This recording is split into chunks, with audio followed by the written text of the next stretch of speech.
তোর সাহস তো কম না, তুই আমাকে ধাক্কা দিয়ে চলে যাচ্ছিস। এই খ্যাতের বাচ্চা খ্যাত, এদিকে আয়। তুই আমাকে চিনিস? আমি চাইলে তোকে এখন কি করতে পারি?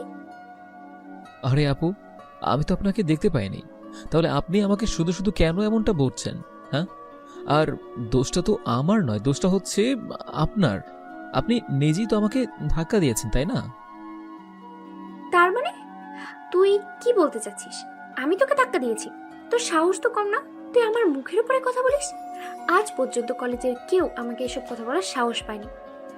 দাঁড়া, তোকে দেখাচ্ছি। তারপর আমি ছেলেটাকে একটা থাপ্পড় মারলাম।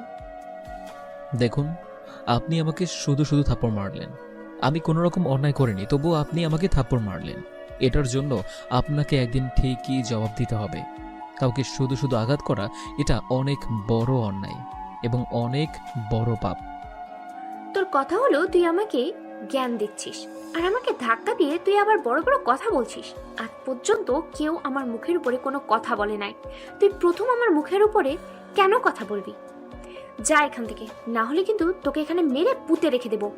আজকে মনটা ভালো নেই, তাই তোকে ছেড়ে দিয়েছি, না হলে আজকেই দেখিয়ে দিতাম।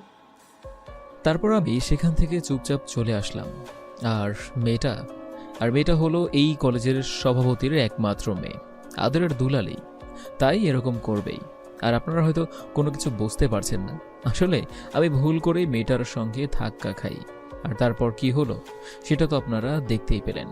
তারপর আমি সোজা কাছে চলে আসলাম, আর কাছে আসার পর রকি বলতে লাগলো, আরে দেখ দেখ, আমাদের মাঝে কে এসে হাজির হয়েছে। আমাদের মাঝে বিশিষ্ট খ্যাতমশাই হাজির হয়েছে। দেখতে পুরো পাগলের মতো মনে হয়। পাবনায় রেখে আসতে হবে। এই তোদের না গাড়ি আছে? তাড়াতাড়ি করে এই ছেলেটাকে ধরে পাবনায় দিয়ে। ওদের কথায় কোনো কথা বললাম না, কারণ এরকম আমার সঙ্গে প্রতিদিনই করে থাকে। তারপর হঠাৎ করে স্যার চলে আসলো, আর স্যার আসতেই সবাই দাঁড়িয়ে গেলাম। দাঁড়িয়ে স্যারকে সালাম দিলাম, আর স্যার আমাদেরকে ভালো মন্দ জিজ্ঞেস করে বসতে বলল। আর স্যার ক্লাস করাতে লাগলো যথারীতি। তখন স্যার আমাকে দাঁড় করালো, আর দাঁড় করিয়ে বলতে লাগলো, কি ব্যাপার, তোমাকে না আমি বলেছি যে তুমি এইসব কাপড় চোপড় পরে এই ভার্সিটিতে আসবে না। এরপর থেকে ভালো কাপড় চোপড় পরে আসবে, ঠিক আছে? স্যার, আমার ভালো কাপড় চোপড় পরার মতো কোনো সামর্থ্য নেই, আর সেই জন্য ভালো কাপড় চোপড় পরে আসতে পারবো না। ভার্সিটিতে আমি এটা নিয়ে আসতে পারবো না, আর আপনি এটার জন্য আমাকে ক্ষমা করবেন। তারপর স্যার আমাকে আর কিছুই বলল না, আর আমিও বসে পড়লাম। তারপর স্যার আরও কিছু ক্লাস করাতে লাগলো, আর এভাবে সময়টা পার হয়ে গেল। আমি ক্লাস শেষ করে বের হতে যাব, তখনই দেখি রকি আমাকে ডাক দিচ্ছে, আর আমি তার কাছে গেলাম। আর কাছে যেতেই রকি আমাকে থাপ্পড় মেরে বলল, কিরে, তুই কি চোখে দেখতে পারিস না আমি যেখানে দিয়ে যাচ্ছি? আমাকে তো সালাম দেওয়ার কথা ছিল, কিন্তু তুই আমাকে সালাম না দিয়ে চলে যাচ্ছিস। দ্বিতীয়বার যেন এমন ভুল না হয়। তারপর রকি চলে গেল। আমি কোনো কিছুই বুঝতে পারলাম না, সবাই আমার সঙ্গে কেন যে এমনটা করে। আমি খ্যাতভাবে আছি এটা দেখে সবাই আমার সঙ্গে এমনটা করবে, এটা আমি আগে থেকেই বুঝতে পারছিলাম। তারপর আমি কোনো কিছু না ভেবে চলে আসলাম বাহিরে, আর বাহিরে এসে হেঁটে যাচ্ছি বাসার দিকে। তারপর বাসায় এসে ফ্রেশ হয়ে খাবার খেয়ে নিলাম, আর খাবার খেয়ে কিছুক্ষণ রেস্ট নিতে লাগলাম। আর তখনই স্যার আমাকে কল দিল। স্যার আমাকে কল দিয়ে বলতে লাগলো, শাহরিয়ার, তোমার কাজের কত দূরে গিয়েছি? আমি কিন্তু খুব দ্রুত সম্ভব এই কেসটার সমাধান চাই। এখানে সব কিছু জট পাকিয়ে আছে, তোমার জটগুলো আগে খুলতে হবে। স্যার আমি কিন্তু আমার সাধ্যমতো চেষ্টা করছি, আর আপনি কোনো চিন্তা করবেন না। আর হ্যাঁ, আমার মনে হচ্ছে যে এই কলেজের প্রিন্সিপাল, ওনাকে আমার অনেকটা সন্দেহ হচ্ছে। আমি যদি প্রমাণ হাতে পাই তাহলে কিন্তু ওনাকে সোজা উপরে পাঠিয়ে দেব। আমি তোমাকে নির্দেশ দিয়ে দিয়েছি যে এই কেসের সঙ্গে যারা যারা জড়িত আছে, এই খুনগুলোর পেছনে যারা যারা আছে, তাদের সবাইকে তুমি জীবিত অথবা মৃত ধরে আনার জন্য। তারপর আমি স্যারের সঙ্গে আরও কিছুক্ষণ কথা বলে কল কেটে দিলাম, আর কল কেটে দিয়ে আমি রেস্ট নিতে লাগলাম। আর এভাবেই সময়টা পার হয়ে গেল। রাতের বেলা আমি রেডি হয়ে বের হলাম কলেজের উদ্দেশ্যে। এখন কলেজে গিয়ে আমাকে সবটা জুড়ে ঘুরে ঘুরে দেখতে হবে। তারপর আমি চলে আসলাম কলেজে। আর কলেজে এসে আমি ভিতরে চলে আসলাম। আর ভিতরে এসেই আমি এক এক করে সব কয়টা জায়গা ভালো করে দেখতে লাগলাম। আর দেখতে দেখতে চলে আসলাম আমি প্রিন্সিপালের রুমের সামনে। প্রিন্সিপালের রুমের সামনে এসে আমি কিছুটা শব্দ পেলাম, আর শব্দটা পেয়ে আমি সতর্ক হয়ে গেলাম। তারপর আমি 1 পা 2 পা করে সামনে এগিয়ে যেতে লাগলাম। আর এগিয়ে যেতেই আমি ভিতর থেকে একটা মেয়ে আর স্যারের শব্দ শুনতে পেলাম। আমি আরো কাছে এগিয়ে যেতে লাগলাম। আমি দরজার কাছে চলে আসলাম। তারপর দরজার কাছে এসে আমি একটা ছোট্ট ফুটো দিয়ে দেখতে লাগলাম। দুজনেই উলঙ্গ অবস্থায় বসে বসে মদ খাচ্ছে আর কথা বলছে। শোন, তুই যে এখন আমাকে যে সুখ দিচ্ছিস, আমি এটা কোনোদিনও ভুলতে পারবো না। আর তোর পরীক্ষার চিন্তা তোকে করতে হবে না। তোর পরীক্ষার চিন্তা আমি করব। এভাবে রোজ রোজ আমাকে দিয়ে দিবি? স্যার, আপনি এটা কি বলছেন? আমি তো রোজ এখানে আসতে পারবো না। এখানে আসলে হয়তো আমরা ধরা পড়ে যাব। যদি একবার ধরা পড়ে যাই তাহলে কি অবস্থা হবে সেটা একবার ভেবে দেখেছেন? শোন, আমি তোকে একটা অফার দিতে চাই। যদি তুই অফারটায় রাজি থাকিস তাহলে তোর জন্যই ভালো হবে। তুই এখন থেকে আমার হয়ে কাজ করবি। আমি তোকে যেভাবে বলবো তুই সেভাবেই কাজ করে যাবি। কারণ তোরও তো টাকার প্রয়োজন, তাই না? আর তোর রূপ যৌবন সবই আছে।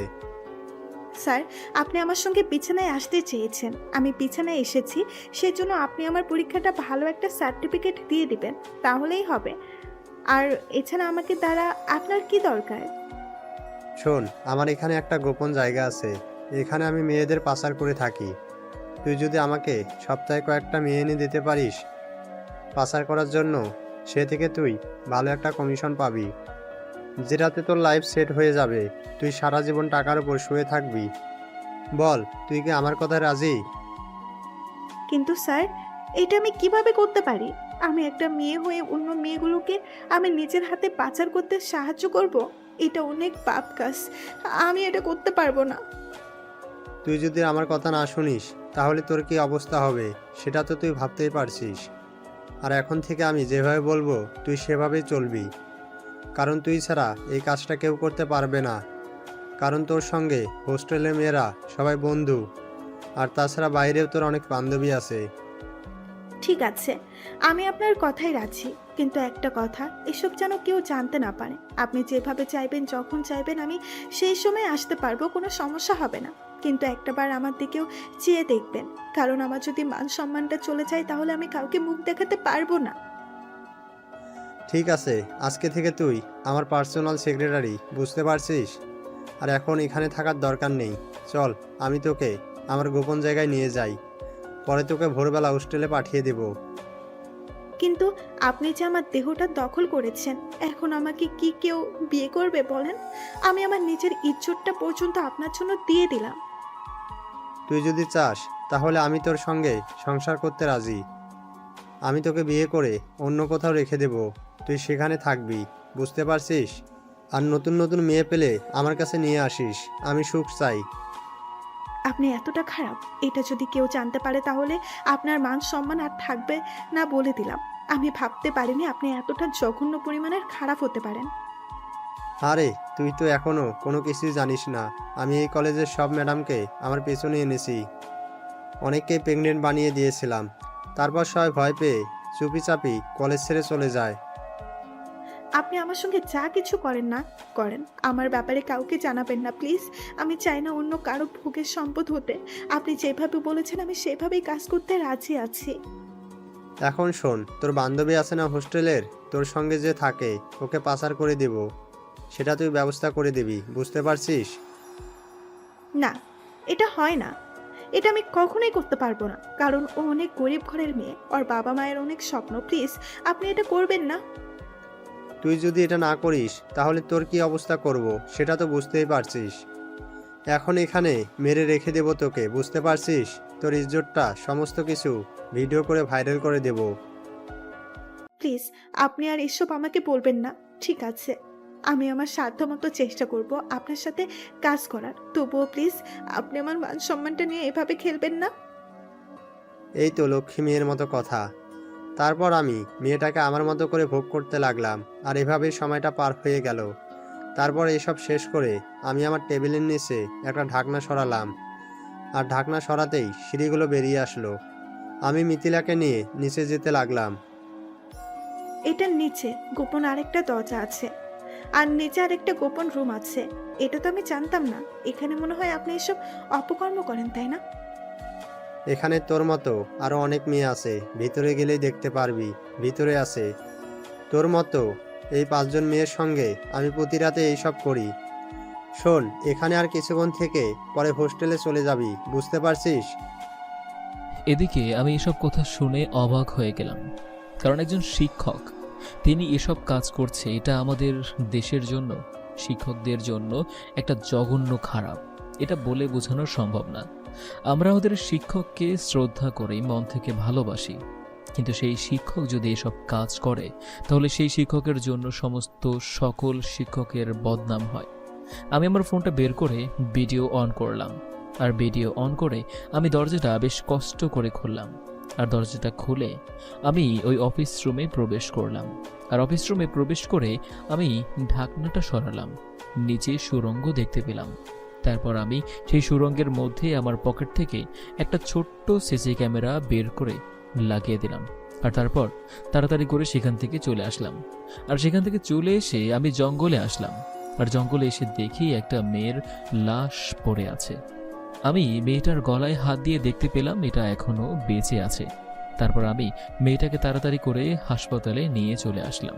হাসপাতালে এসে মেয়েটাকে ভর্তি করালাম। আর মেয়েটাকে ভর্তি করানোর পর আমি চলে আসলাম বাসায়। আর বাসায় এসে সকল রিপোর্ট তৈরি করতে লাগলাম। আর এসব করতে করতে কখন যে রাত 3টা বেজে গেল বুঝতেই পারলাম না। তারপর আমি ঘুমিয়ে গেলাম। পরদিন সকালবেলা ঘুম থেকে উঠে আমি ফ্রেশ হয়ে নাস্তা বানিয়ে রেডি হয়ে সোজা কলেজে আসতে লাগলাম। আর কলেজে আসতে আসতে ভাবতে লাগলাম, এই কলেজে যা হচ্ছে এটা যদি বাহিরের একটা লোকও জানতে পারতো কি যে অবস্থা হতো, সেটাই তো বলার কথা। আর প্রিন্সিপাল, তোমাকে যে আমি কি করব সেটা তো আমি নিজেও জানি না। তোমাকে এমন শাস্তি দেব যেটা তুমি কখনো কল্পনাও করতে পারবে না। তারপর আমি কলেজে চলে আসলাম। আর কলেজে এসে ভেতরে যাব, তখন আমাকে পেছন থেকে কেউ একজন ডাকতে লাগলো। দেখলাম রকি।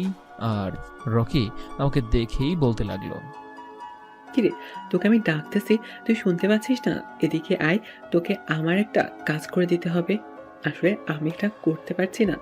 তুই এই চিঠিটা দিয়ে ওই মেয়েটাকে গিয়ে দিয়ে আয়। আপনি তো এখানে বসেই আছেন, তাহলে আমাকে দিয়ে কেন এসব করাচ্ছেন? আমি এসব পারবো না, আমার ক্লাস আছে, আমি ক্লাসে যাব। তুই যদি এখন এই কাজটা না করিস তাহলে তোকে আমরা এখানে মেরে পুঁতে ফেলবো। আর তোকে মারলে আমার কোনো কিছুই করতে পারবি না। তুই আমার ক্ষমতা সম্পর্কে জানিস না, আমার সম্পর্কে তোর কোনো আইডিয়া নেই। যেটা বলছি সেটা কর। তারপর আমি মুখ বন্ধ করে চিঠিটা নিয়ে সাদিয়ার কাছে চলে আসলাম।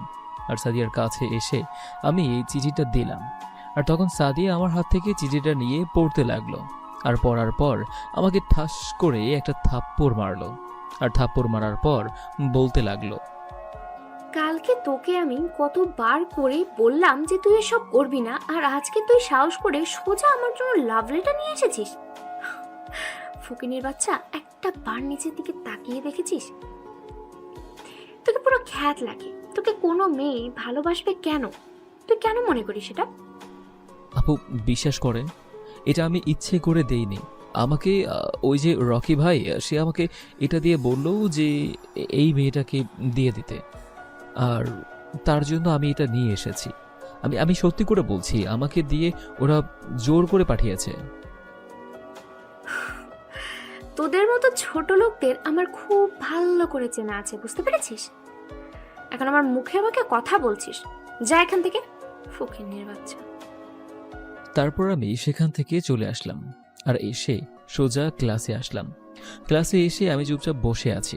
আর তার একটু পরেই সবাই চলে আসলো। সবাই এসে আমাকে যে যেভাবে পারছে অপমান করেই যাচ্ছে, সেগুলো মুখ বুজে সহ্য করলাম। তার একটু পরে স্যার আসলো। স্যার এসে যথারীতি সময়টা পার হয়ে গেল। আমি ক্লাস শেষ করে বের হলাম। আর বের হয়ে দেখি রকি কয়েকটা ছেলেকে সঙ্গে নিয়ে আড্ডা দিচ্ছে। আর ছেলেগুলোকে আমার কেন যেন সন্দেহ হচ্ছে। তারপর আমি চুপচাপ সেগুলো না দেখে বের হতে যাব। আর তখনই সাদিয়ার সামনে আসলো। আর সাদিয়ার সামনে এসে বলতে লাগলো, তোকে আমি এত অপমান করি তবুও তুই এই কলেজে আছিস। তোর কি লজ্জা শরম বলতে কোনো কিছু নেই? তোর জায়গায় অন্য কেউ হলে যা বলতাম তাই করতো। আসলে আপু, আমার এই দুনিয়াতে মা ছাড়া আর কেউ নেই।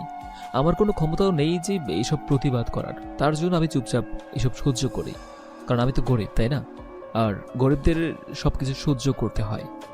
এই বলে আমি সেখান থেকে চলে আসলাম।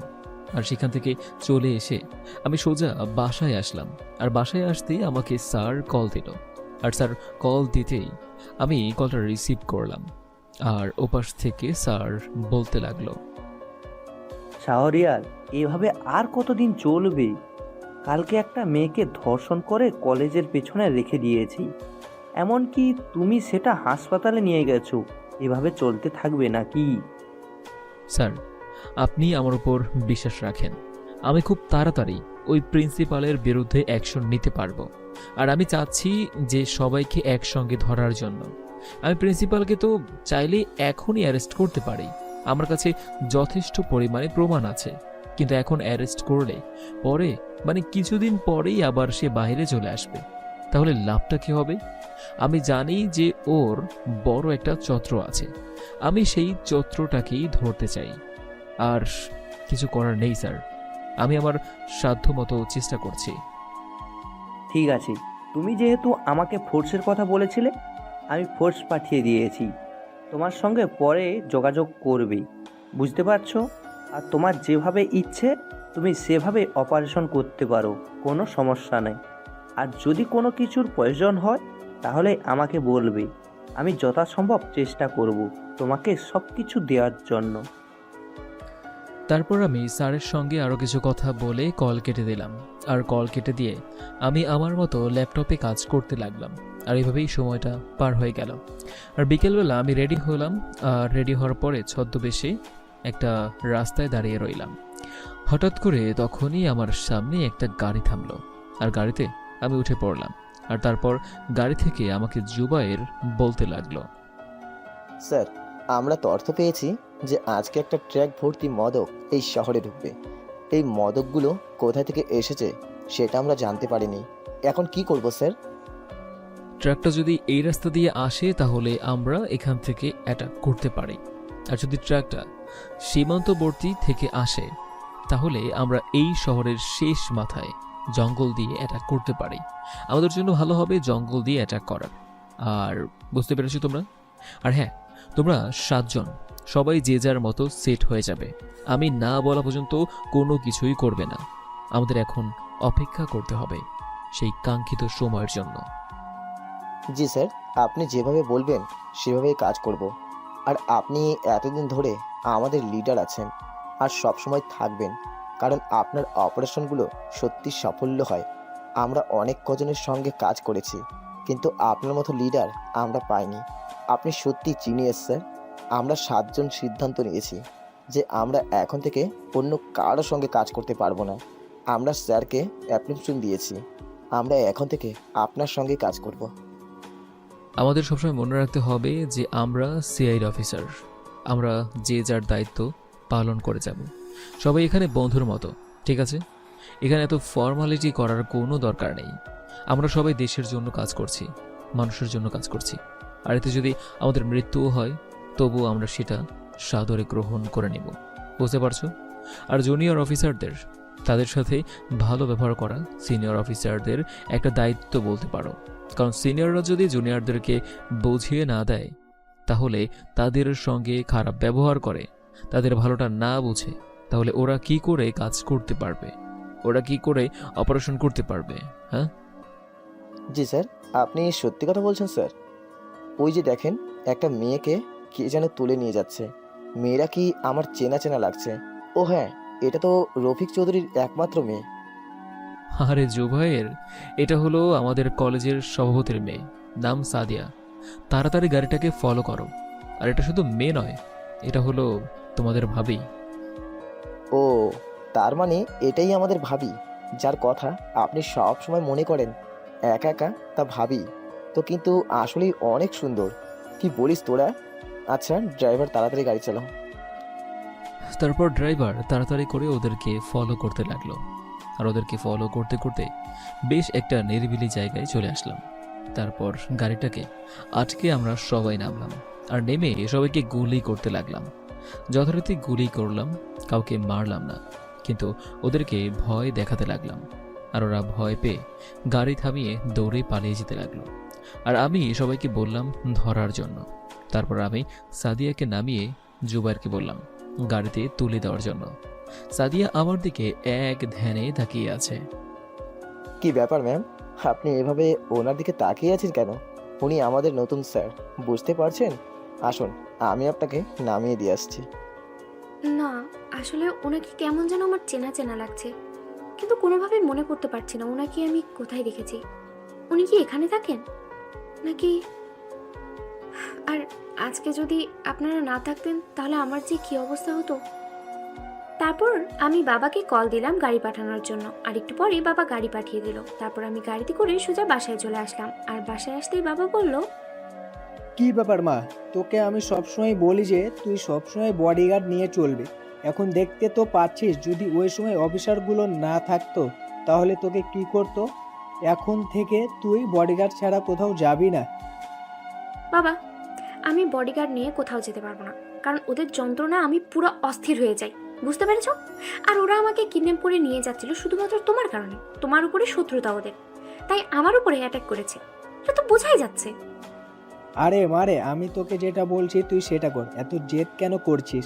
মানছি যে ওরা আমার ওপর অনেকটা ক্ষেপে আসে, আমার যে কোনোভাবে ক্ষতি করার চেষ্টা করছে, কিন্তু তোকে তো একটু সেফে থাকতে হবে, তাই না? বাবা আমি নিজের মতো লাইফটাকে রাঙিয়ে নিতে চাই, আমি এসব চাই না।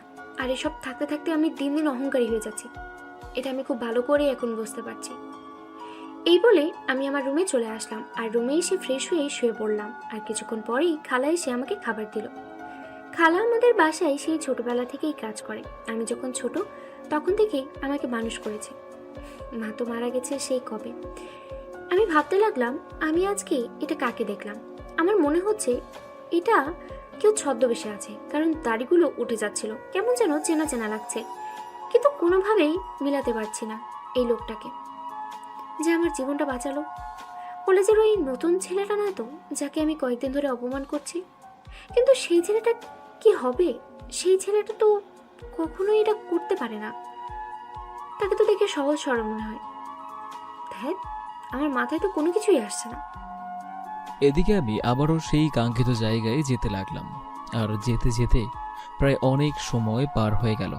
তারপর প্রায় 1 ঘন্টা পর সেই জঙ্গলে চলে আসলাম, আর জঙ্গলে এসে আমি অপেক্ষা করতে লাগলাম। সেখানে কিছুক্ষণ পরেই দেখতে পেলাম যে একটা গাড়ি এই দিকেই যাচ্ছিল, আর হঠাৎ করে থেমে পড়ল। আর সেখান থেকে কিছু লোক নেমে আসলো, আর নেমে কোমর থেকে পিস্তল বের করলো, চারদিকে দেখতে লাগলো। আর আমিও লুকিয়ে পড়লাম সবাইকে নিয়ে। তারপর হঠাৎ করেই বেশ কিছুক্ষণ পরে একটা ট্রাক আসলো, আর ট্রাকের ড্রাইভার নেমে ওই লোকগুলোর সঙ্গে কথা বলছে। আর এদিকে বললাম, জুবাইর তুমি ট্রাকে গিয়ে একটা জিপিএস ট্র্যাকিং সিস্টেম লাগিয়ে দাও, আর ওখানে তুমি আর রাফি মিলে উঠে পড়ো, আর বাকিটা আমি সামলে নিচ্ছি। তারপর আমি সেখান থেকে আমার কৌশল মতো সবাইকে অ্যাটাক করলাম, আর আমার দেখা দেখি ওরাও ফায়ার করতে লাগলো। আর এইভাবে প্রায় অনেক ফায়ার করার পর দেখলাম ওরা সবকিছু রেখে পালিয়ে যাচ্ছে। তারপর আমি ট্রাকের ড্রাইভারকে ধরলাম, আর ট্রাকের ড্রাইভার থেকে ধরার পর আমি মারতে লাগলাম, আর মারতে মারতে প্রায় হাত করে ফেললাম। প্রায় বেশ কিছুক্ষণ পরে আমাকে বলতে লাগলো, আমাকে আর মারবেন না ভাই, আমি নির্দোষ, আমি এসবের কোনো কিছুই জানি না। ওরা আমাকে টাকা দেয়, আমি শুধুমাত্র মালগুলো নিয়ে ডেলিভারি দিই, তাছাড়া আমি এগুলো কোনো কিছুই জানি না। আমি জানি তুই এই গ্যাংয়ের সঙ্গে প্রায় অনেক দিন ধরেই কাজ করছিস, তোকে সমস্ত পুলিশ অফিসার ভালো করেই লক্ষ্য করেছে, বুঝতে পারছিস? আমরা সিআইডি অফিসাররা এত বোকা নই। আমরা যদি বোকা হতাম তাহলে আমাদেরকে এই চাকরিটা দেওয়া হতো না। আমি সত্যি কথা বলতে চাই, আমাকে ছেড়ে দিন, আমি নির্দোষ, আমি এসবের কোনো কিছুই জানি না। ওরা আমাকে যা বলে আমি শুধু তাই করি টাকার বিনিময়ে, এছাড়া আর কোনো কিছুই না। তুই যদি এখান থেকে আমাদেরকে সত্যি কথা না বলিস, তাহলে তোকে এখানেই মেরে ফেলবো। আমি আর আমাদের না কথা শুনলে আমরা কি করতে পারি, কিভাবে কথা বের করতে পারি, সেটা তো ভালো করেই জানিস। আসলে আমি এই মালগুলো রাঙামাটি থেকে নিয়ে আসি, আর মালগুলো আমি শুধুমাত্র কলেজের সামনে রেখে আসি। তার কলেজের সামনে থেকে কিছু লোক সেগুলো ভিতরে নিয়ে যায়, কিন্তু এগুলো কোথায় রাখে সেটা আমি জানি না। ঠিক আছে, তুই যেহেতু কলেজের ব্যাপারটা জানিস না, তাহলে এগুলো কোথা থেকে বাড়া হয় সেগুলো আমাকে দেখিয়ে দে। চল আমার সঙ্গে রাঙামাটি। আর যদি আমাদের কথা মতো না শুনিস, আমাদেরকে ধোঁকা দিস, তাহলে কি অবস্থা হবে সেটা তো বুঝতেই পারছিস। আমি আপনাদেরকে সত্যি কথাই বলেছি, আর আমি যে আপনাদের কাছে ধরা খেয়েছি এটা যদি ওরা জানতে পারে তাহলে আমার অনেক বড় ক্ষতি করে ফেলবে। আমার পরিবার আমার উপর নির্ভরশীল। আমার যদি কোনো কিছু হয়ে যায় তাহলে আমার পরিবার পথে বসে যাবে। তা তুই এখন এটা বুঝতে পারছিস কেন? হ্যাঁ, তুই ভালো মতো হালাল কাজ করে খেতে পারিস না? ওদের সঙ্গে কেন তোর যোগ দিতে হলো? আর তুই জানিস তুই এসবের পিছনে একদিন না একদিন ধরা খেতেই হবে। আমি খুব ভালো করে জানতাম যে এসব পুলিশরা কখনোই জানতে পারবে না, কারণ পুলিশকে ওরা কিনে নিয়ে গেছে। আমাকে মাফ করে দিন, আমি আপনাদেরকে সব কিছু বলে দিচ্ছি, সব কিছু দেখিয়ে দিচ্ছি। আসেন আমার সাথে। তারপর আমি স্যারকে কল দিলাম, আর কিছুক্ষণ কল হওয়ার পরে স্যার কলটা রিসিভ করলো। আমি স্যারকে বললাম স্যার হেলিকপ্টার পাঠানোর জন্য এমার্জেন্সি, আর স্যার আমাকে ঠিক আছে বলে কলটা কেটেই দিল। তারপর এভাবেই সময়টা পার হলো, আর কিছুক্ষণ পরেই হেলিকপ্টার চলে আসলো। তারপর আমি জুবায়েরকে বললাম, জুবায়ের, তুমি এই মালগুলো নিয়ে সোজা থানায় চলে যাও, আর এগুলো স্যারকে সকল হিসেবপত্র আমি দেব, বুঝতে পেরেছ? তুমি শুধু এগুলো তোমার আন্ডারে নিয়ে যাও, আর এটা যেন সাংবাদিকরা কোনোভাবেই জানতে না পারে, কারণ সাংবাদিকরা যদি একবার জানতে পারে তাহলে বিষয়টা ছড়াছড়ি হয়ে যাবে, আর ছড়াছড়ি হয়ে গেলে আমার সমস্ত প্ল্যান নষ্ট হয়ে যাবে, ওরাও সতর্ক হয়ে যাবে, বুঝতে পেরেছ? জি স্যার, আমি বুঝতে পেরেছি। আপনি কোনো চিন্তা করবেন না, আমি এগুলো নিয়ে অফিসে যাচ্ছি, আর স্যারকে যা বলার আপনি বলবেন, আমি কোনো কিছুই বলবো না। ঠিক আছে, তাহলে তুমি ট্রাক নিয়ে যাও, আর আমি সানি আর রাফিকে নিয়ে যাচ্ছি। রাফি এটাকে তোলো, আমরা সেখানে তাড়াতাড়ি করে যাব। তারপর জুবায়ের চলে গেল, আর আমিও সবাইকে তুলে নিয়ে রওনা দিলাম রাঙামাটির উদ্দেশ্যে। রাঙামাটি চলে আসলাম প্রায় 1.5 ঘন্টা পরে, আর 1.5 ঘন্টা পরে রাঙামাটি এসে সেই জায়গায় এসে নামলাম, আর আমরা সেই বরাবর হেঁটেই চললাম সামনের দিকে। আর সামনের দিকে যেতে লাগলাম, আর সামনের দিকে যাওয়ার পরে হঠাৎ করে একটা সামনে কিছু যেন আমার সামনে পড়লো। তখন সবাই সাবধান হয়ে গেলাম আর লুকিয়ে পড়লাম। আর তখন ড্রাইভারকে বলতে লাগলো, এই যে সামনে দেখতে পাচ্ছেন একটা গর্ত, এই গর্তের ভিতর ওরা থাকে।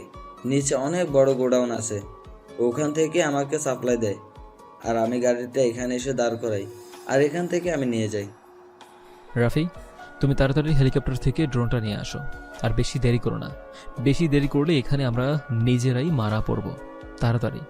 একটু পরে রাফি হেলিকপ্টার থেকে ড্রোনটা নিয়ে আসলো, আর আমি ড্রোনটার মধ্যে সব কিছু সেট করে ড্রোন নিয়ে সকল কিছু দেখতে লাগলাম, আর দেখে সব কিছু ভিডিও করতে লাগলাম।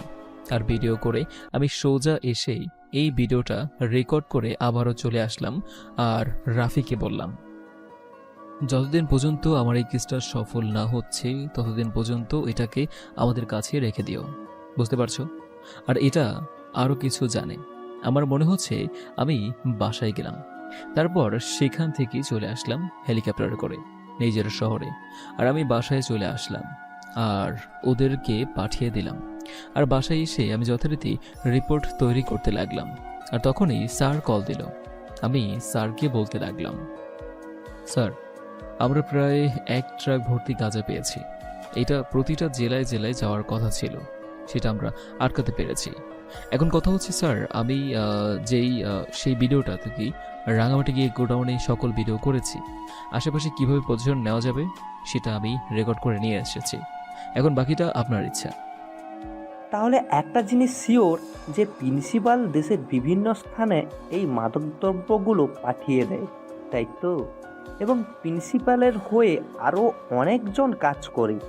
এখন প্রিন্সিপালের গোডাউন সম্পর্কে কিছু বলো তো, আমি সেইগুলো কোথায় রাখে আর তার হয়ে কে কে কাজ করে?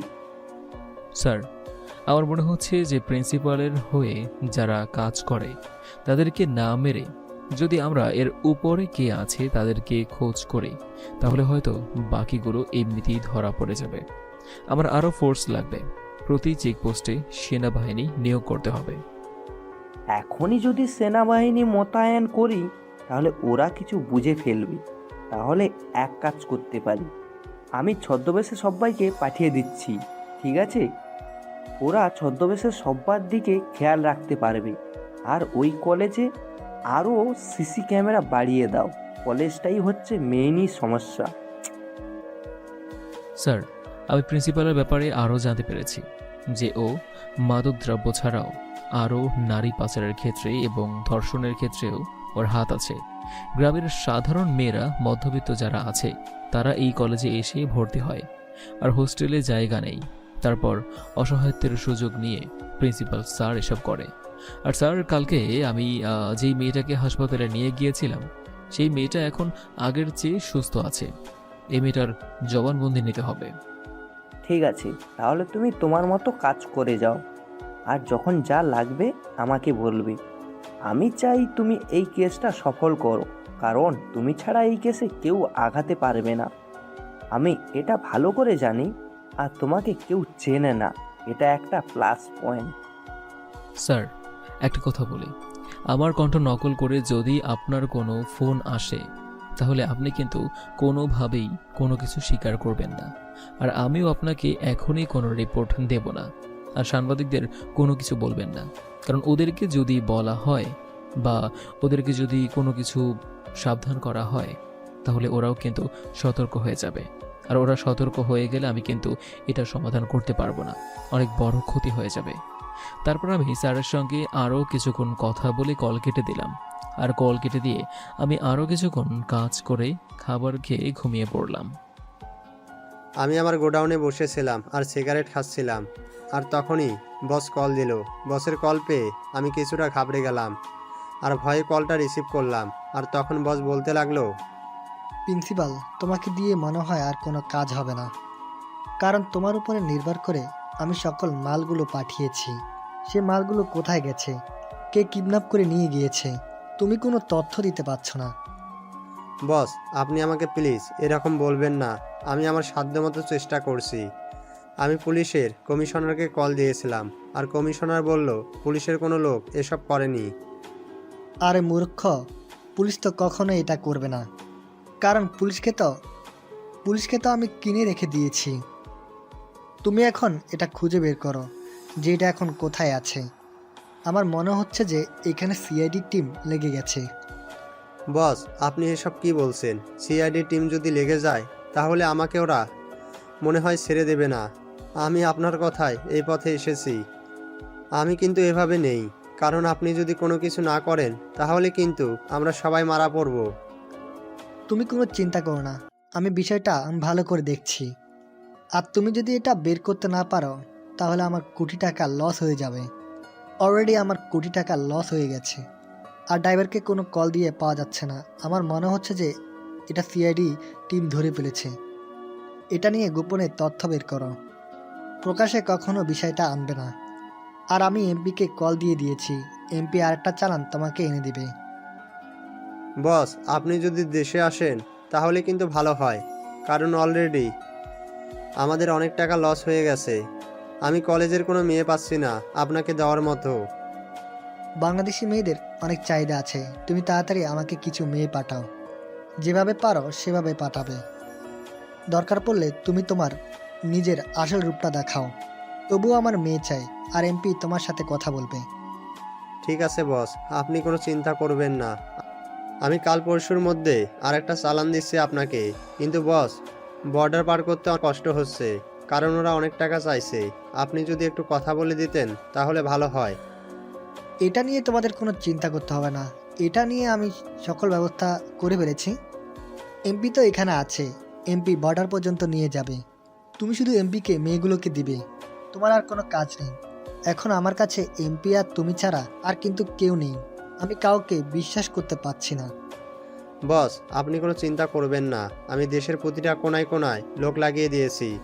আর আপনি ভালো করে জানেন যে আমার অনেক লোক আছে, আপনি কোনো চিন্তা করবেন না। তুমি কিন্তু আমাকে কোনো কিছু বোঝাতে এসো না, কারণ তোমাকে এই পর্যন্ত নিয়ে এসেছি শুধুমাত্র আমার কারণে, বুঝতে পেরেছ? তোমার লোকের কথা আমাকে দেখিও না, তোমাকে যা কাজ করতে বলেছি সেটা করো। আমি সময় হলে দেশে ফিরব, আর দেশে ফিরলে পুরা দেশটাকে জ্বালিয়ে পুড়িয়ে ছারখার করে দেব। ঠিক আছে বস, তাহলে আমি এখন রাখছি, আর আপনি কোনো চিন্তা করবেন না, আমি বিষয়টা ভালো করে দেখছি, ঠিক আছে?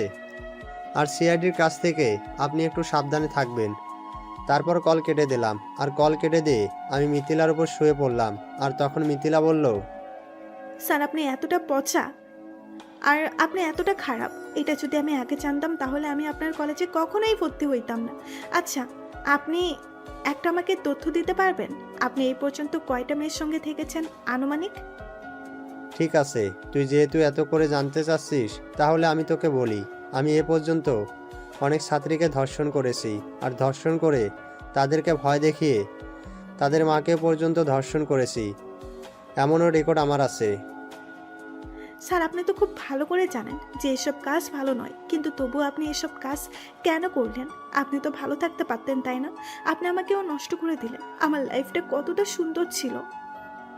আমার ছোটবেলা থেকেই এরকম ইচ্ছা ছিল যে আমি অনেক বড় কিছু হব, এবং আমি সেটাই হয়েছি, বুঝতে পারছিস?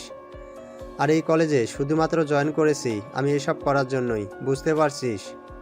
আশা করি বুঝতে পারছিস। এখন অত কথা বলবি না। কালকে তুই তোর হোস্টেল থেকে 2টা মেয়েকে এনে দিবি, আমি ওদেরকে পাঠিয়ে দেব। এখন যা তুই।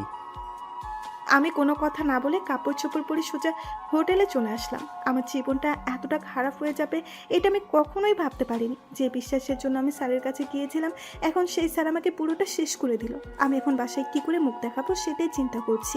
আমার লাইফটা কতটা সুন্দর ছিল। আমি বিছানায় শুয়ে শুয়ে কান্না করতে লাগলাম। আমি আর কত অপকর্ম করব? কেউ কি নেই আমাকে বাঁচানোর জন্য?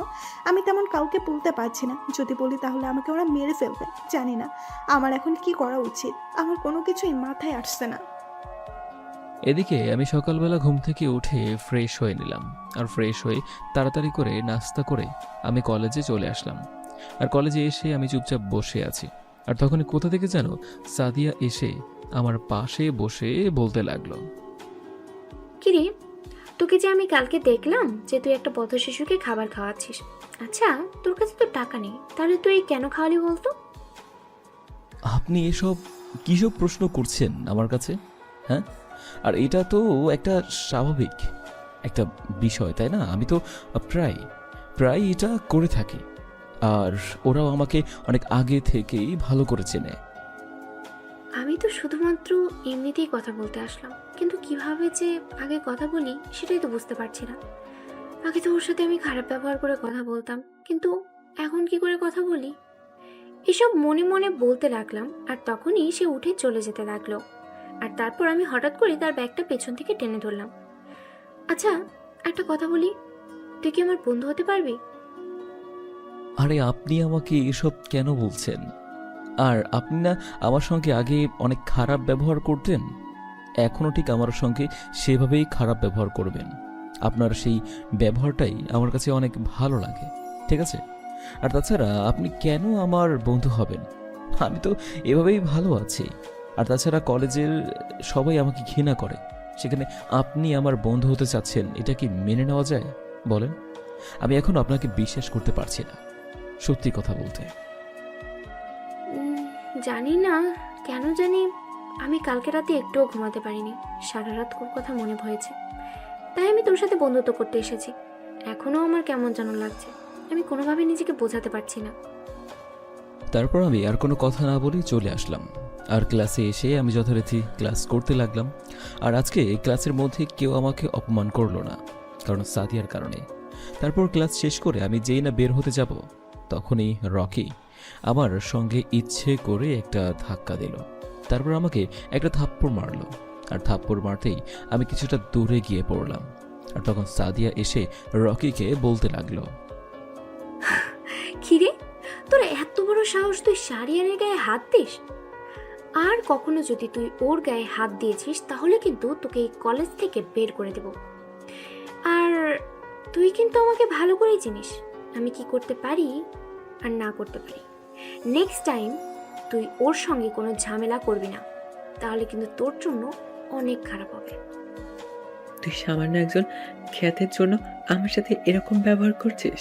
আমি না তোর খুব ভালো বন্ধু, তবু তুই আমার সঙ্গে এমন করে কথা বলছিস? তোর কাছ থেকে আমি এটা আশা করতে পারিনি, সত্যি।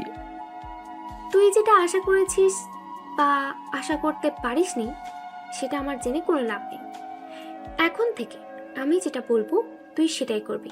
তুই ওর সাথে কোনো প্রকার কোনো ঝামেলা করবি না। আর আমি সবাইকে বলছি, তোমরা যদি কেউ শাহরিয়ারকে অপমান করে কথা বলো তাহলে কিন্তু আমার যে খারাপ আর কেউ হবে না। ও শুধুমাত্র আমার বন্ধু, ঠিক আছে? তারপর আমি সেখান থেকে আর কোনো কথা না বলে চলে আসলাম। আর আমি আমার মতো করে হেঁটে যাচ্ছি, আর তখনই দেখলাম একটা শিশু আমার দিকে এগিয়ে আসছে। এটাকে আমি খুব ভালো করেই চিনি, আমাকে অনেক ভালো করে চেনে, অনেকদিন ধরেই আমার সঙ্গে পরিচয় আছে। আর আমার কাছে এসে বলতে লাগলো, ভাইয়া, আমি আজ 2 দিন ধরে আপনাকে খুঁজে পাচ্ছি, কিন্তু কোথাও আপনাকে খুঁজে পাচ্ছি না। আজকে আমি আপনাকে খুঁজে পেয়েছি। ভাইয়া, আমার মা অনেক অসুস্থ, আমি 2 দিন ধরে কোনো ফুল বিক্রি করতে পারছি না, তার জন্য মায়ের জন্য কোনো ওষুধ নিতে পারছি না। আমি পেছন থেকে বলতে লাগলাম, তোমার টাকা আমি দেব, চলো তোমার মায়ের সাথে তোমার মায়ের সকল চিকিৎসার খরচ আমি দেব, চলো আমার সঙ্গে চলো তুমি। আর শাহরিয়ার, তুমি বাসায় চলে যাও, তোমার সঙ্গে আমি পরে কথা বলবো। আর তোমার ফোন নাম্বারটা আমার কাছে দিয়ে যাও, তোমার ফোন নাম্বারটা নেওয়ার জন্য আমি অনেক ট্রাই করেছি। তারপর সাদিয়া এক প্রকার আমার কাছ থেকে জোর করে নাম্বারটা নিয়ে গেল, আর আমি কিছুই বলতে পারলাম না। তারপর আমিও চলে আসলাম, আর বাসায় এসে আমি ফ্রেশ হয়ে খাওয়া দাওয়া করে নিলাম। আর খাবার খাওয়ার পরে যথারীতি আমি ল্যাপটপে কাজ করতে লাগলাম। আর তখনই আমার নাম্বারে একটা আননোন নাম্বার থেকে কল আসলো, আর আমি কলটা রিসিভ করলাম। আর ওপাশ থেকে সাদিয়া বলতে লাগলো, কি ব্যাপার, আমি তোমাকে এতগুলো মেসেজ দিলাম কিন্তু তুমি আমার কোনো মেসেজের রিপ্লাই দিচ্ছিলে না। শেষ পর্যন্ত আমাকে কল দিতে হলো, আর সামনে তো বাবা ছিল, তার জন্যই তো মেসেজ করছিলাম। আশা, আপনি হঠাৎ করে এমন কেন করছেন? আমি তো কোনো কিছুই বুঝতে পারছি না। আমি তো বলেছি যে আপনার সঙ্গে আমার কখনোই এটা যায় না, তবু আপনি মানে কি কথা বুঝতে পারেন না আমার নাকি? তুমি আজকে বিকেলে পার্কে চলে আসবে, তোমার সাথে আমার বেশ কিছু কথা আছে, বিকেল 4টার দিকে, ঠিক আছে? আমি এখন রাখলাম, নদীর পাড়ে গাছের নিচে। এই বলেই সাদিয়া কল কেটে দিল। তারপর আমি পুরো আবুলের মতো ভাবতে লাগলাম। বুঝলাম না সাদিয়ার হঠাৎ কি হয়ে গেল, আমাকে এসব কেন করছে। আর মানুষটা একদিন আগেও আমার সঙ্গে এতটা খারাপ ব্যবহার করত, তার হঠাৎ করে কি হয়ে গেল? এই মেয়েটার আমার সঙ্গে এত ভালো ব্যবহার করছে কেন?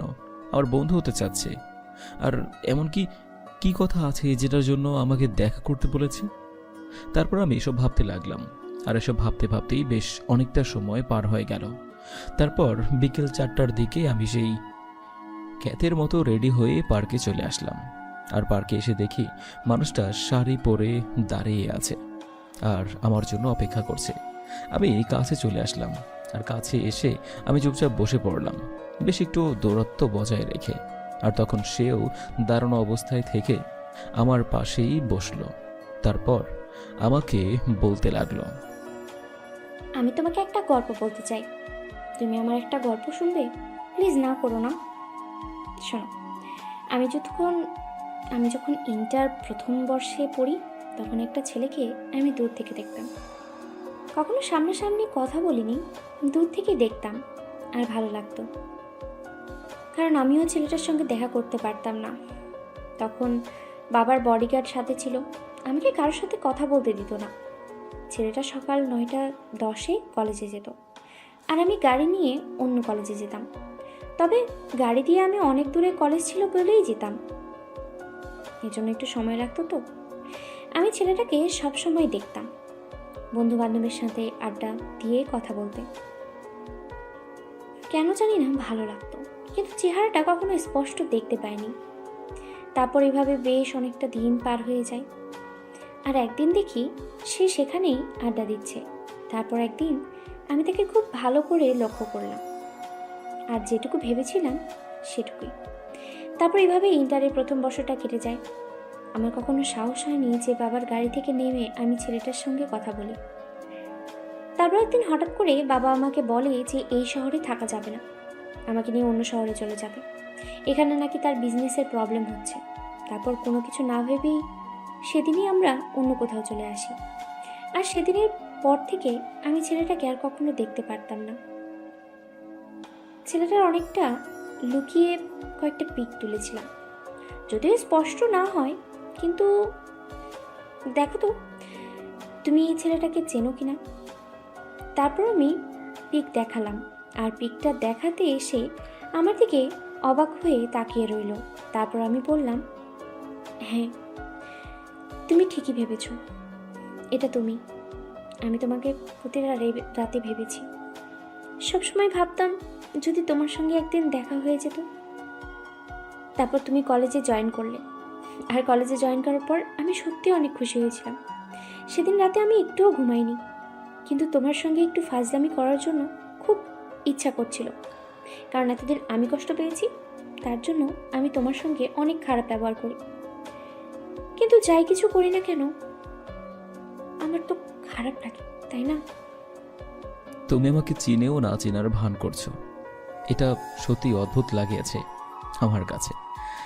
আর একটা মেয়ে কি করে এতটা ভালোবাসতে পারে? কিন্তু আমি যে তোমাকে ভালোবাসতে পারবো না, আমি যে অন্য কাউকে ভালোবাসি। আমার কেন যেন বিশ্বাস হচ্ছে না তুমি অন্য কাউকে ভালোবাসো। আমি এটা বিশ্বাস করতে পারছি না। আর তুমি এভাবে ছদ্মবেশে কেন আছো? তুমি তো এভাবে কখনো থাকতে না। আমি কেন এখনো ছদ্মবেশে আছি এটা আমি তোমাকে এখন বলতে পারবো না। তবে এটা ঠিক যে তোমার মতো একটা মেয়ে আমাকে ভালোবাসে, এটা আমি সত্যি বিশ্বাস করতে পারছি না। কারণ তোমার মতো করে মনে হয় না কোনো মেয়ে আমাকে এভাবে ভালোবাসবে। আমার তো কখনো মনে হয়নি যে আমি তোমাকে আবার দেখতে পাবো, আবার কখনো কথা বলতে পারবো। কিন্তু আল্লাহ তাআলা হয়তো সেই ইচ্ছাটাই করে দিয়েছে। সবাই জানে আমি রাগী বদমেজাজি, কিন্তু আসলে আমি আমার মতো থাকি। তবে যতটুকু অন্যরকম হয়ে গিয়েছিলাম, তুমি এখন আছো। এখন আমি ভালো হয়ে যাব, সত্যি কথা দিচ্ছি। তুমি শুধু আমার হয়ে থাকো। যদি তুমি জানো যে আমি এমন একটা লোক যার 2 সেকেন্ড বেঁচে থাকার কোনো ভরসা নেই, আমাকে যে কোনো সময় যে কোনো দিক দিয়ে অ্যাটাক করতে পারে, যদি আমি মারা যাই, তাহলে কি করবে তুমি? তোমার সঙ্গে যদি আমার দেখা না হতো, তাহলে আমি মনটাকে একবারে বুঝিয়ে নিতাম যে হয়তো আমার ভাগ্যে নেই, তাই তোমার সঙ্গে আমার দেখা হয়নি। কিন্তু এখন তোমার সঙ্গে এতটা সময় পার করার পরে, কথা বলার পরে, এখন যদি তুমি আমার কাছ থেকে হারিয়ে যাও, তাহলে হয়তো আমি বাঁচতে পারবো না। আমার মৃত্যু ছাড়া আর কোনো পথ নেই। তারপর এভাবে আমি সাদিয়ার সঙ্গে অনেক কথা বলতে লাগলাম, আর এভাবেই সময়টা পার হয়ে গেল। তারপর আমি সন্ধ্যাবেলায় দুজন রিকশায় করে আসছি। তারপর সাদিয়াকে তার বাসার সামনে নামিয়ে দিয়ে আমিও চলে আসলাম বাসায়। আর বাসায় এসে ফ্রেশ হয়ে নাস্তা করে সাদিয়ার সঙ্গে কথা বলতে লাগলাম। আর এদিকে আমি আমার ল্যাপটপে কাজ করতে লাগলাম। আর তখন জুবায়ের আমাকে কল দিল। আর জুবায়ের কল দেওয়ার পর আমাকে বলতে লাগলো, স্যার, আমি এইমাত্র খবর পেয়েছি যে কালকে রাত 11টায় এই জায়গায় মেয়েগুলো পাচার করা হবে। আবার ওখানে নতুন চালানো এসেছে, আর এখানে এমপি নিজে এটা করেছে। জুবায়ের, আমি নিজেই তোমাকে কল দিতে চাচ্ছিলাম। শোনো, আমি তোমাকে বিভিন্ন জায়গায় ফোর্স পাঠাতে বলেছিলাম। এসব গ্যাংয়ের মধ্যে যারা কাজ করে তাদের বড় মাথাগুলোকে মেরে ফেলবে, আর সবগুলোকে হাজতে নেবে, বুঝতে পারছো? তাহলেই মেইন যে মাথাটা আছে সে ঠিকই দেশে ফিরে আসবে। ঠিক আছে স্যার, আমি এক্ষুনি সবাইকে পাঠানোর ব্যবস্থা করছি। আর আপনি কোনো চিন্তা করবেন না, আমি সব কিছু রিপোর্ট আমি আপনাকে সঠিক সময় পাঠিয়ে দেব। তারপর আমি কলটা কেটে দিলাম। আর কল কেটে দেওয়ার পরে আমি আবারও সাদিয়ার সঙ্গে কথা বলতে লাগলাম। আর সাদিয়ার সঙ্গে কথা বলতে বলতে বেশ অনেকটা সময় পার হয়ে গেল, আর আমিও ঘুমিয়ে পড়লাম। পরদিন সকালবেলা ঘুম থেকে উঠে আমি ফ্রেশ হয়ে তারপর কলেজে চলে আসলাম। আর কলেজে এসে আমি আর সাদিয়া এক পাশে বসে গল্প করছিলাম। আর তখনই সবাই আমার দিকে তাকিয়ে আছে। আর তখনই দেখলাম প্রিন্সিপাল স্যার এই দিক দিয়েই যাচ্ছেন। আমরা দুজন দেখে দাঁড়িয়ে সালাম দিলাম। উনি আমাকে দেখে ভ্রু কুঁচকে তাকালো, আর আমি মাথা নিচু করে ফেললাম। তারপর স্যার কি যেন ভেবে চলে গেল। স্যার কি বুঝে ফেললো নাকি আমি তো মনে হয় না স্যার এত কিছু বুঝে ফেলবে। তারপর আমি আবারও সাদিয়ার সঙ্গে গল্প করতে লাগলাম, আর সাদিয়া তখন বলতে লাগলো, আচ্ছা, তুমি না আমাকে বলেছিলে যে তোমার মা ছাড়া আর কেউ নেই, কিন্তু তুমি আন্টির সাথে আমাকে দেখা করিয়ে দিচ্ছ না কেন? চলো আজকে আন্টির সাথে দেখা করব, কথা বলবো। আর না হলে তুমি কল দাও, আমি কথা বলি। সাদিয়া, আসলে আমার মা কথা বলতে পারে না। একটা অ্যাক্সিডেন্টে আমার মায়ের কণ্ঠ নিস্তব্ধ হয়ে গিয়েছে। আমার মা সব কিছুই বুঝতে পারে, শুধুমাত্র কথা বলতে পারে না। এটা আজ থেকে 2 বছর আগে হয়েছে। এখন এভাবেই আছে, মাঝে মধ্যে ভিডিও কলে ইশারায় কথা বলি। বললাম না, সময় হলেই এটা বুঝতে পারবে। চলো এখন ক্লাসে যাই। তারপর আমি ক্লাসে চলে আসলাম, আর ক্লাসে এসে ক্লাস করতে লাগলাম। তারপর স্যার হঠাৎ করে এসে বলল যে কলেজে নাকি অনুষ্ঠান হবে 26শে মার্চ উপলক্ষে, আর সেখানে সবার থাকাটা বাধ্যতামূলক। আমিও একটা প্ল্যান করলাম যে এই 26শে মার্চে স্যারের আসল রূপটা সবাইকে দেখাবো। এর আগে আমাকে সকল প্রস্তুতি নিতে হবে। তারপর এসব ভাবতে ভাবতেই সময়টা কেটে যায়। আমি ক্লাস থেকে বেরিয়ে শুধু প্রিন্সিপাল স্যারের রুমে গেলাম। প্রিন্সিপাল স্যারের রুমে এসে আমি যথারীতি স্যারকে সালাম দিয়ে দরজাটা লক করে দিলাম। তখন স্যার আমাকে বলতে লাগলো, কি ব্যাপার, তুই আমার রুমে এসেছিস? আমি না তোকে বলেছি তুই যখন তখন আমার রুমে আসবি না? তবুও কেন এসেছিস? তোকে সময় হলে আমি নিজেই ডাকবো। আমার একটা কথা আছে, আমি সাদিয়াকে আমার বিছানায় নিয়ে যেতে চাই, আর সাদিয়াকে বিছানায় নিয়ে গিয়ে সাদিয়াকে পাচার করে দিতে চাই। এখন আপনি কি বলেন? এটা কখনোই সম্ভব না, কারণ রফিক সাহেব নিজে আমাদের সঙ্গে কাজ করে। রফিক সাহেব যদি জানতে পারে তাহলে কিন্তু অনেক বড় সমস্যা হতে পারে, কারণ তিনি নিজে এমপি। তাহলে চলেন দুজনে মিলে শেষ করে দিই, তাহলেই তো হয়। আর এমপি সাহেব তো জানতেও পারবে না যে আমরা এটা করছি। এই বিষয়ে আমরা ভুলভাল বুঝিয়ে দিব। রিক, তোর যদি কোনো সমস্যা না থাকে তাহলে তুই একটু চেষ্টা করে দেখতে পারিস। আমি এটা কখনোই পারবো না। যদি তুই এটা পারিস তাহলে আমাকে বলবি, কিন্তু ধরা খেলে আমি কিন্তু এটার মধ্যে নেই। ঠিক আছে, আজকে রাতে একটা চালান তো এমপি সাহেব আমাদের কাছে বলেছে দিবে, তাহলে তো ভালোই হবে, তাই না? এই চালানটা যদি দিতে পারে তাহলে আমাদের কোটি টাকা লাভ হয়ে যাবে। হ্যাঁ, আজকে রাতে 11টায় সকল লোকজন নিয়ে সেখানে রেডি থাকবি। আমি সুযোগ পেলে সেখানে আসব, বুঝতে পারছিস? আর এমন সেফটি দিবি যদি সিআইডি টিম আসে তাহলে যেন আমরা প্রতিহত করতে পারি, বুঝতে পারছিস? আর কাজটা খুবই তাড়াতাড়ি করবি। ঠিক আছে, তাহলে আমি এখন গেলাম। আর আজকে একটা আমাকে পাঠিয়ে দিন। আর মিথিলাকেও আমার পছন্দ হয়েছে, মিথিলাকে আমাকে পাঠিয়ে দিন। তুই দিন দিন কতটা খারাপ হয়ে যাচ্ছিস সেটা তো বুঝতেই পারছি না। সময় হলে তুই আমার গোপন জায়গায় চলে যাস, বুঝতে পারছিস? আর কখনো যদি ধরা পড়েও যাস তাহলে এটা প্রকাশ করবি না। তারপর আমি চলে আসলাম, আর আমি পকেট থেকে আমার ড্রাগসের প্যাকেটটা রনিকে দিলাম। রনি সেটা নিয়ে আমাকে কিছু টাকা দিল আর চলে গেল। এদিকে আমি সাদিয়ার সঙ্গে হেঁটে হেঁটে বাসায় ফিরছিলাম, আর তখন সাদিয়া বলল, এই যে দেখো ফুচকা, ফুচকা খাবো, প্লিজ না করো না। আমার অনেক দিনের ইচ্ছা তোমার সাথে আমি ফুচকা খাবো, কিন্তু সেটা পূরণ হচ্ছিলই না। এই মামা, ফুচকা দিন, অনেক বেশি ঝাল করে। এসব খাওয়া যে ভালো নয়, তুমি কেন খাবে? হ্যাঁ, শুধু শুধু কেন খাচ্ছ? আর এই এত দূর থেকে তুমি এই ফুচকা অর্ডার দিচ্ছ? সত্যি তোমাদের মেয়েদের যে ফুচকা দেখলে কি হয় সেটাই তো বুঝতে পারে না। আর এত ঝাল খেলে অবস্থা কিন্তু তোমার খারাপ হবে, বলে দিলাম। প্লিজ না করো না, আমি কিন্তু ফুচকা খাবো আর তুমিও খাবে, আর অনেক ঝাল দিয়ে খাবো। ঝাল ছাড়া মজা লাগে না, বুঝতে পেরেছো? ও, তুমি তো ঝাল খেতে পারো না, তাহলে বিয়ের পরে না হয় তোমাকে ঝাল খাওয়া শেখাবো। তারপর আর কি করার, তারপর সাদিয়ার সঙ্গে গিয়ে ফুচকা খেতে লাগলাম। আর 2টা ফুচকা খেতেই আমার কান দিয়ে মনে হয় ধোঁয়া বের হচ্ছে। আর সাদিয়ার দিকে তাকিয়ে দেখি সাদিয়ার কোনো রকম কিছু মনেই হচ্ছে না, আমার ঠোঁট লাল হয়ে আছে। আর তখন সাদিয়া আমাকে দুষ্টুমি করে বলল, কি ব্যাপার মহারাজ, আপনার দিকে অবস্থা খারাপ? তা মিষ্টি দিতে হবে নাকি আপনাকে? আমি তো মিষ্টি দেওয়ার জন্যই বসে আছি। থাক, আমার মিষ্টির দরকার নেই, আমি এভাবেই ভালো আছি। তুমি কি এগুলো খাবে নাকি তাড়াতাড়ি চলো, আমার বাসায় যেতে হবে। এখানে থাকলে আমি নিশ্চিত মাথা ঘুরে পড়ে যাব। তখনই সাদিয়া উঠে এসে আমার ঠোঁটের মধ্যে আলতো করে একটা চুমু দিল। আমি লজ্জায় সেখান থেকে বিলটা দিয়ে তাড়াতাড়ি করে চলে আসলাম। আর আমার পিছনে সাদিয়া দৌড়াতে দৌড়াতে আসলো, আর দৌড়াতে দৌড়াতে এসে আমাকে বলতে লাগলো, এত লজ্জা পেলে কি হয়?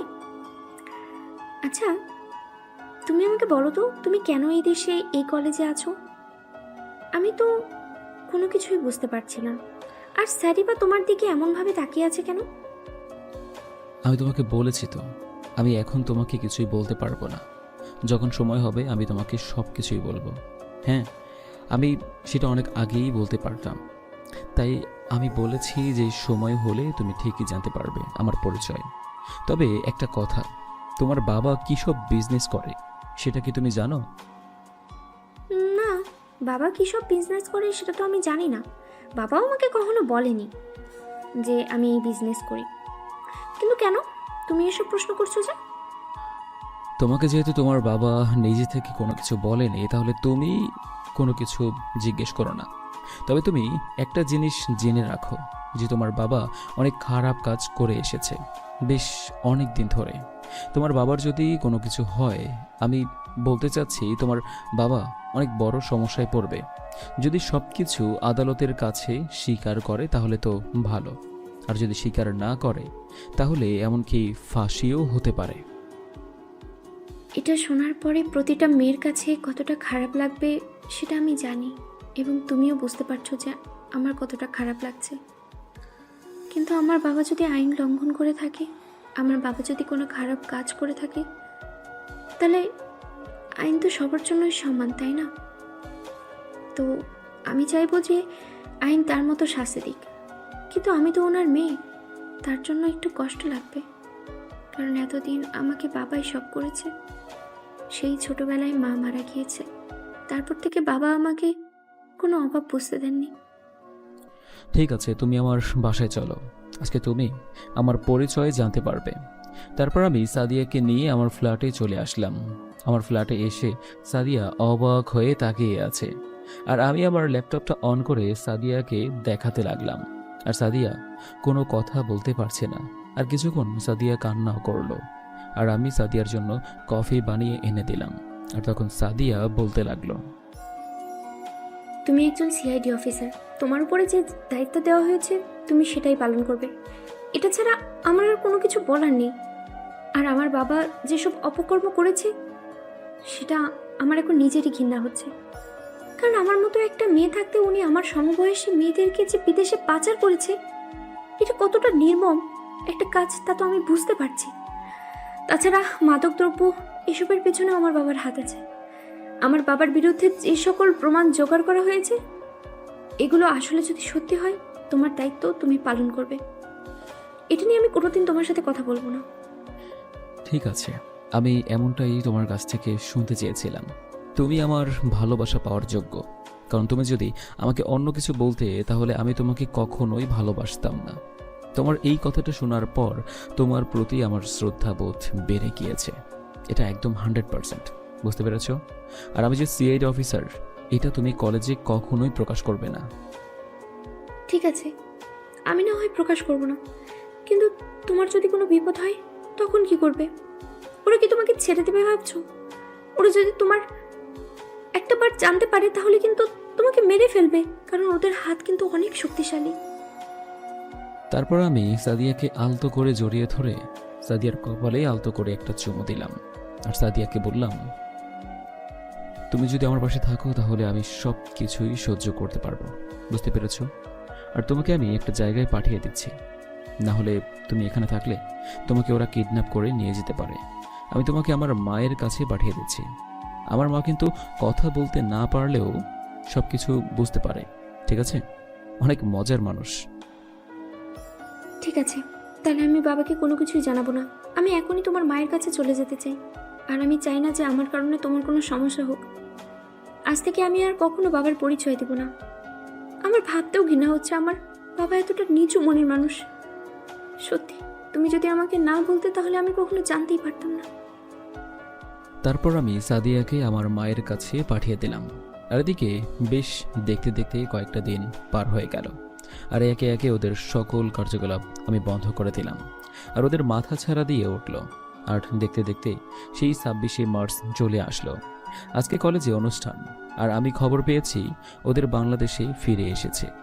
আর যে সেই অনুষ্ঠানের প্রধান অতিথি হলো তাদের বস। এটা হয়তো সবাই জানে না, কারণ সবাই ওনাকে ভালো নামে চেনে। উনি একজন বিশিষ্ট ব্যবসায়ী।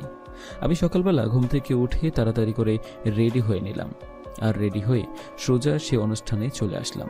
আর অনুষ্ঠানে এসে আমি বসে আছি, একে একে সবাই পারফর্ম করে যাচ্ছে। আমি মাইক্রোফোনে সবাইকে বলতে লাগলাম, তোমরা মঞ্চের নিচে যেভাবে আছো তোমরা সেভাবেই থাকবে। আমি না বলা পর্যন্ত তোমরা কোনো অ্যাটাক করবে না। আর প্রিন্সিপালকেও ওই বসের সঙ্গে যে বসে আছে এই দুজনকে আমি দেখব, তোমরা বাকি লোকগুলোকে দেখবে, ঠিক আছে? আমার কথা ছাড়া কোনো কিছু করবে না, কারণ একটা ভুল হলে ওরা পালিয়ে যেতে পারবে। তারপর আমি এসে কাঙ্ক্ষিত সময়ের জন্য অপেক্ষা করতে লাগলাম। আর সেই অপেক্ষা করতে করতে সেই সময়টা চলে আসলো, আর আমি সবাইকে ফায়ার করতে বললাম। যথারীতি সবাই ফায়ার করতে লাগলো, আর আমি গিয়ে প্রিন্সিপাল আর সেই বসকে মারতে লাগলাম। ওরাও আমাকে মারতে লাগলো। সবাই যে যার মতো ছুটাছুটি করতে লাগলো। আমি সবাইকে কলেজের গেট বন্ধ করে দেওয়ার জন্য বললাম, যেন কেউ বের হতে না পারে। তারপর আমি ফায়ার করতে করতে প্রিন্সিপালের পায়ে গুলি করলাম, আর সঙ্গে সঙ্গে প্রিন্সিপাল পড়ে গেল। আর আমি সেই বসকে একটা হাতে গুলি করলাম, আর যথারীতি আমি আমার কোমর থেকে হ্যান্ডকাপ বের করে অ্যারেস্ট করলাম। তারপর আমি জুবায়েরকে বললাম সবাইকে একসঙ্গে মাঠে আনার জন্য, আর আমি স্টেজে উঠলাম। আমার সঙ্গে আমার টিম আছে। আমি বলতে লাগলাম, আপনারা শান্ত হন, আমরা সিআইডি থেকে এসেছি। ওনারা ছদ্মবেশে দেশের মধ্যে নারী পাচার, মাদকদ্রব্য এসব নানা উপকর্মের সাথে লিপ্ত ছিল। 18 দিন মুখোশ পড়েছিল। আজকে আমরা সেগুলো ধরতে পেরেছি। আর আমাদের এই অপারেশনের পেছনে বিশেষ অবদান হচ্ছে বাংলাদেশ সেনাবাহিনী। আপনাদেরকে সত্যি আমার অন্তরস্থল থেকে ধন্যবাদ জানাচ্ছি। তারপর সবাই হাততালি দিতে লাগলো, আর আমি সবাইকে নিয়ে চলে আসলাম। আর আমাকেও স্যারেরা অনেক সম্বোধনা দিতে লাগলো। তারপর এসব করতে করতে অনেকটা সময় পার হয়ে গেল। একটা দিন এখানেই শেষ। আমিও ছুটি নিয়ে সরাসরি বাড়িতে চলে আসলাম। আর বাড়িতে এসে দেখি মায়ের সঙ্গে সাদিয়া বেশ বন্ধুত্বপূর্ণ সম্পর্ক গড়ে তুলেছে। তারপর যথারীতি আমাদের বিয়েটা হয়ে গেল। আর বিয়েটা এটা একটা পারিবারিকভাবেই হয়েছে। আর এখন আমি দাঁড়িয়ে আছি বাসর ঘরের সামনে। তারপর কোনো কিছু না বলে আমি বাসর ঘরে প্রবেশ করলাম, আর গিয়ে দেখি মানুষটা ঘুমটা দিয়ে বসে আছে। আমি যেতেই আমাকে সালাম করলো, আর আমি বুকে জড়িয়ে ধরলাম। আর তখন সাদিয়া বলতে লাগলো,